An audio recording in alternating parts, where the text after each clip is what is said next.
ഇവിടെ യേശു കർത്താവ് 3 അപ്പോസ്തലന്മാരുമായി, പത്രോസ്, യാക്കോബ്, യോഹന്നാൻ, 3 അപ്പോസ്തലന്മാരുമായി പ്രാർത്ഥനയുടെ പർവ്വതത്തിലേക്ക് കയറിപ്പോവുകയാണ്.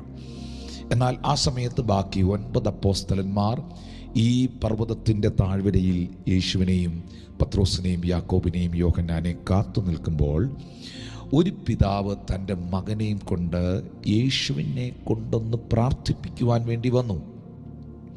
ആ സമയത്ത് ആ പിതാവ് അറിയുന്നു യേശു അവിടെ ഇല്ല. യേശു ആ മലയിൽ പ്രാർത്ഥിക്കുവാൻ കയറിപ്പോയിരിക്കുകയാണ്. ഉടനെ ഈ അപ്പൻ കൂടെ നിന്ന ഈ 9 ശിഷ്യന്മാരോടും ആവശ്യപ്പെട്ട് കാണും, ദയവായിട്ട് എൻ്റെ മകന് വേണ്ടി നിങ്ങളൊന്ന് പ്രാർത്ഥിക്കണം. ശരിക്കും അപ്പോസ്തലന്മാർ 9 പേരും അവർക്ക് വേണ്ടി, ആ അപ്പന് വേണ്ടി, ആ മകന് വേണ്ടി, ആ കുടുംബത്തിന് വേണ്ടി പ്രാർത്ഥിച്ചു. പക്ഷേ നമുക്ക് ആ ഭാഗം വായിക്കുമ്പോഴറിയാം, പ്രത്യേകിച്ച് അത്ഭുതങ്ങൾ ഒന്നും നടന്നില്ല. ജ്ഞാനിയോട് കൂടെ നടക്കുക എന്നാൽ നീയും ജ്ഞാനിയാകും എന്ന് തിരുവെഴുത്തിൽ എഴുതിയിരിക്കുമ്പോൾ നമ്മുടെ മലയാള ഭാഷയിൽ നമ്മുടെ ആളുകൾ നമ്മൾ പറയുന്നത് പോലെ മുല്ലപ്പൂമ്പൊടി ഏറ്റുകിടക്കും കല്ലിനുമുണ്ടാകും ആ സൗരഭ്യം എന്ന് നമ്മൾ ചിന്തിക്കുന്നത് പോലെ യേശു കർത്താവിനോട് കൂടെ നടന്ന ഈ ശിഷ്യന്മാർ പ്രാർത്ഥിക്കുമ്പോൾ ആ കുഞ്ഞിനൊരു വിടുതലുണ്ടാകുമെന്ന് വിശ്വസിച്ചവർ നിരാശരാകേണ്ടി വന്നു.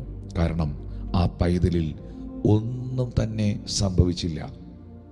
എന്നാൽ അത് വലിയൊരു ആർഗ്യുമെൻറ്റേഷനിലേക്ക്, വലിയൊരു വഴക്കിലേക്ക് വഴിതിരിച്ചു. എന്നാൽ യേശുവിനെ കണ്ട ഉടനെ പുരുഷാരം, ആ multitude, when they saw him were greatly amazed, അവർ വളരെ ആശ്ചര്യത്തോടെ വന്ന് യേശുവിനെ സല്യൂട്ട് ചെയ്തു. ബിക്കോസ് ആ നിന്ന ക്രൗഡിനകത്ത് വലിയൊരു എക്സ്പെക്റ്റേഷൻ ഉണ്ടായിരുന്നു. ഇന്നത്തെ എൻ്റെ സന്ദേശം, പരിശുദ്ധാത്മാവ് നിങ്ങൾക്ക് തരുന്ന സന്ദേശം ഇതാണ്: പ്രതീക്ഷയോടെ, വിശ്വാസത്തോടെ യേശുവിനെ കാത്തിരിക്കുന്നവരുടെ ഇടയിൽ യേശു അത്ഭുതങ്ങളെ പ്രവർത്തിക്കും.